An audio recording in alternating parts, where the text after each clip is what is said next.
Have you ever heard of the 4 steps to nonviolent communication? These steps are like a guide to help us use our words effectively so we can express ourselves clearly and understand each other better. Hi, my name is Anne-Marie Duchêne, and I explore all things related to mind body alignment. And today, we're diving into the art of nonviolent communication.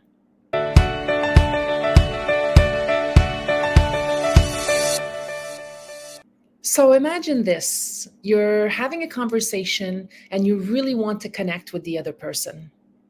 The 4 steps of nonviolent communication can help you do just that. They're like checkpoints to keep us on track so we don't accidentally say something that shuts down the conversation. And the 4 steps are observation, feelings, needs, and requests. First, we start with observations. This is all about what actually happened, like when someone actually says or does something. We're talking facts here, not interpretations or judgments. It's like describing what a camera would see without holding any personal spin to it. Observations are like the raw data of a situation. And this step helps us avoid misunderstandings because we're sticking to what actually occurred, not our assumptions about it. So, for example, instead of saying, "You never listen to me," you might say instead, "I noticed that during our conversation yesterday, you were looking at your phone most of the time." So, in this way, you're expressing an observation. You're not saying that it's true or not true. You're mentioning what you observed. Another example could be more of a neutral observation. So, the situation is this: you're in a meeting with colleagues, and one of them keeps interrupting others. The nonviolent communication perspective would be, during the meeting today, I noticed that when John was speaking, Sarah interrupted him 3 times. Another example would be a descriptive observation. The situation is, you're at a family gathering and your sibling arrives late. The nonverbal communication observation would sound something like, I observed that you arrived at the family gathering at 7:30, which is 30 minutes after the agreed upon time of 7 o'clock. So again, you're just pointing out a fact to which everyone has agreed. Now, it's possible that the other person may take it personally, but you're certainly not saying it from a place of personal attack. Finally, there's a fact-based observation. And this one, the situation would be something like you're working on a group project and one team member consistently misses deadlines.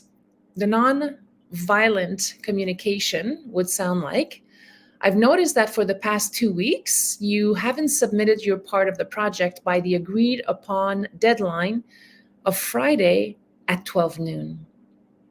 In each of these examples, the observations are factual, specific, and without evaluation, interruption, or judgment. They simply describe what was observed in a neutral and objective manner. This allows for clearer communication and understanding of the situation without triggering defensiveness or conflict. Next, we dive into feelings. This is where we explore how we're feeling about what happened and tapping into our emotions. It's important to separate our feelings from our thoughts or judgments about a certain situation, any particular situation. We identify and express how we're feeling in response to the observation we made. Nonviolent communication encourages us to use I feel statements to express our emotions clearly. For instance, instead of saying, "You make me so angry," you might say, "I feel frustrated when I don't feel heard." Or instead of saying, "I feel like you don't care about me," We might say instead, I feel frustrated and lonely. In this way, you're really learning to express how you feel as opposed to blaming the other person for not talking to you in a specific manner or in the way that you expect them to speak with you. So another example would be expressing a feeling resulting from a situation. So for example, the situation is your friend cancels plans with you at the last minute. Nonviolent communication feeling expression would sound like, when you canceled our plans tonight, I felt disappointed because I was looking forward to spending time with you. Do you see how it's actually much more tender because you're expressing how you're feeling about the situation? Another example would be expressing a feeling in response to a particular behavior. The situation might be your partner forgets your anniversary. The nonviolent communication feeling expression might sound like, when I realized you forgot our anniversary, I felt hurt and unimportant because it's really an important day for me. Again, expressing vulnerability and compassion and really how you feel about it. Finally, another example of expressing a feeling in a positive context. The situation might be your colleague praises your work on a project. The non-violent communication feeling expression would sound like, when you complimented my work during the team meeting, I felt appreciated and encouraged to continue giving my best effort. Do you see how in each of these examples, the feeling clearly expresses what you want to communicate and focuses on the speaker's emotional response? In each of these examples, the feeling expression is clear, specific, and focuses on the speaker's emotional response to a particular situation or behavior. By using I feel statements and describing emotions without blaming or criticizing, nonviolent communication promotes open and empathetic communication. Let's look at needs. Needs are the underlying desires, values, or motivations behind our feelings. They're what we're seeking to fulfill or protect in any given situation. Identifying and acknowledging our needs helps us better understand ourselves as well as others. Nonviolent communication teaches us to recognize that everyone has universal human needs, regardless of their background or circumstances. For example, if you're feeling frustrated because you need more autonomy, more independence, you might say something like, I value independence and need more freedom to make decisions. You see, this step is all about what's important to us, what we value. Needs are like our inner drivers, the things that really matter to us. Another example around needs is the need for connection, right? So imagine a scenario where a person feels lonely and isolated, especially after moving to a new city.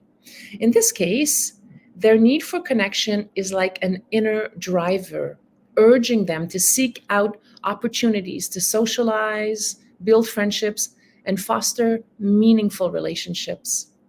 This need for connection motivates them to join community groups, attend social events, and reach out to others for support. Fulfilling this need brings them a sense of belonging and emotional well-being.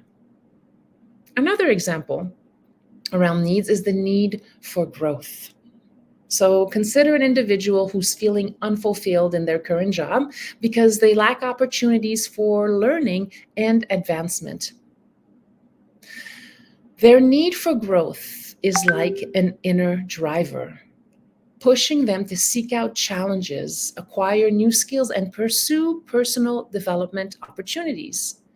This need for growth motivates them to enroll in courses, seek mentorship, or explore new career paths that offer opportunities for personal advancement.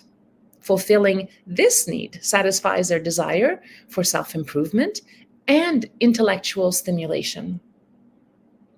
And finally, as I've mentioned before, another example about the need for autonomy. Suppose someone's feeling frustrated and disempowered in a relationship where they feel their autonomy is constantly undermined.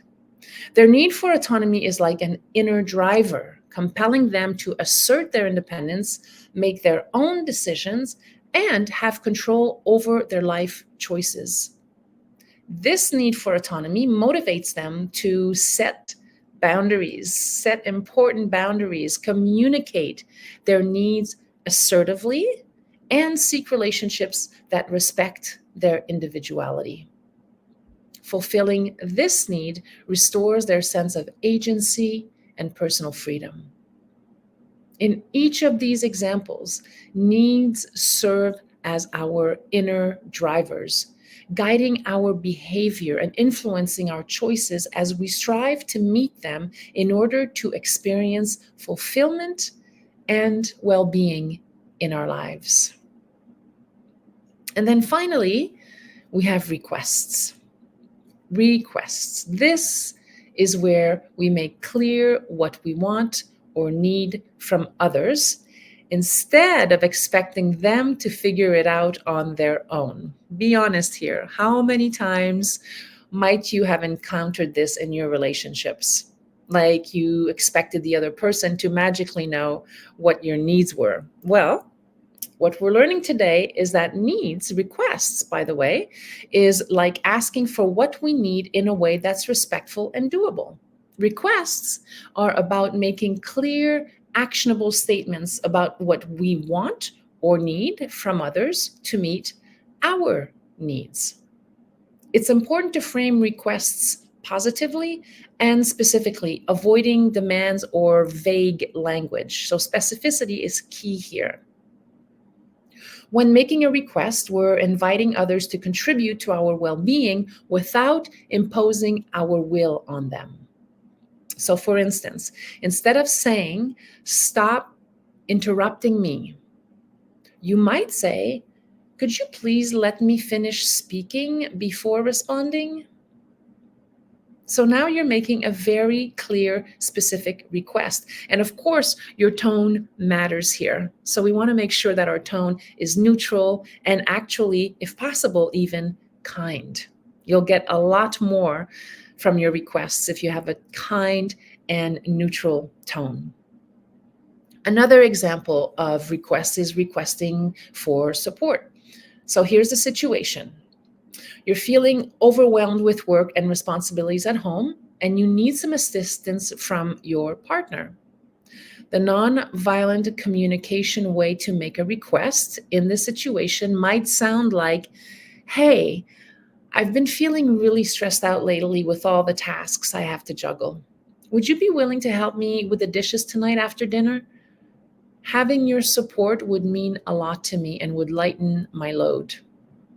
Do you see how now you're making a request and you're also expressing feeling in that one? So that's a really good way to communicate non-violently, just making a clear request with a neutral tone and even adding a little bit of kindness in there. Another example is the request for understanding. So here's the situation.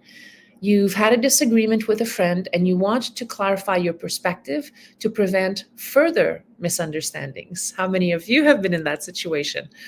I know I have.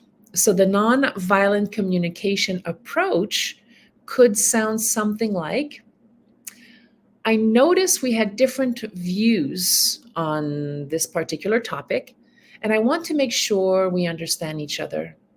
Would you be open to listening to my perspective without interruption? I believe it would help us find common ground and strengthen our relationship." So in this one, you're making a request, but you're also engaging, summoning, encouraging the other person to be with you in the solution, in finding a way to solve the problem through nonviolent communication. And finally, a final way in order to make a request is like a request for personal space. So for example, the situation could be you're feeling overwhelmed and you need some time alone to recharge after a busy day. We've all been there. The nonviolent communication request might sound something like, "Today has been really hectic and I'm feeling drained. Would you mind if I had some quiet time alone for the next hour? It's important for me to unwind and recharge, and I would appreciate your understanding and support." In each of these examples, the requests are clear, specific, they're well framed, and they're also positive. They express a genuine need or desire while respecting the other person's autonomy and inviting their willingness to contribute or accommodate us. This type of approach will foster effective communication. It fosters understanding and, most importantly, cooperation in relationships. So in a sense, you're deepening your relationship by using this nonviolent communication approach. And these steps aren't just for talking to others. We can use them to listen to someone else, active listening skills. We can use them in how we express ourselves and even to just understand our own feelings better. We can talk to ourselves with nonviolent communication. I think that's one of the most important things. This whole nonviolent communication approach is really about empathy and honesty, both with others and as well as ourselves. So if you'd like to learn more, if you're interested about nonviolent communication, I have a book that I want to recommend to you called Nonviolent Communication, Language, Life-Changing Relationships. And you can find it in the link here that I've added. It's a really great book. It's helped me so much over the years in my own life, and it's really assisted me to become a much better communicator and also much more tolerant of other people. Nonviolent communication really has this component of empathy, compassion, and to become significantly more tolerant in our lives. So, what about you? Have you ever tried using these steps in your own life? And if you have, what happened? How did it go? I'd really love to hear your thoughts in the comments below. And if you get the book, let me know that you got the book and you're reading it and see how it works out for you in your own life. Nonviolent communication has been one of the most important tools that I have used in my practice as a structural integration practitioner, as a somatic therapist, as well as a communications coach. So my friends, next month, we are diving into a different topic. I am moving into the conversation about how to balance our bodies, our health, our mind-body alignment through the practice of extended fasting, meaning in this case, fasting with water. So I am going to be leaving for a 10-day water fast next week. And I'm going to be documenting my experience as I'll be doing this 10-day fast. And I begin this, I believe, on April 3rd. So I'll be taking you on this journey with me, documenting my progress each day and sharing daily videos on my progress and experience at a specific clinic that I'll be attending for this 10-day fast. I'm actually going to be monitored for 10 days in a row as I fast. And it's not a dry fast. A dry fast means you take absolutely nothing. I'm actually going to be drinking water over the 10 days of the fast. And so I want to take you along with me. So get ready for April. We're going to talk about the benefits of fasting. I am actually going to be in a real life 10-day clinic fasting clinic where they monitor my vitals every day. I get to learn more about the process of fasting, and I'll be really sharing with you on a daily basis what I'm experiencing. So I really hope that you'll join me on all of my social media platforms. And of course, I'll be going deeper with my newsletters this month and would love to have your comments as I move along. So thanks so much for being here with me today. I really appreciate your time. And until next week.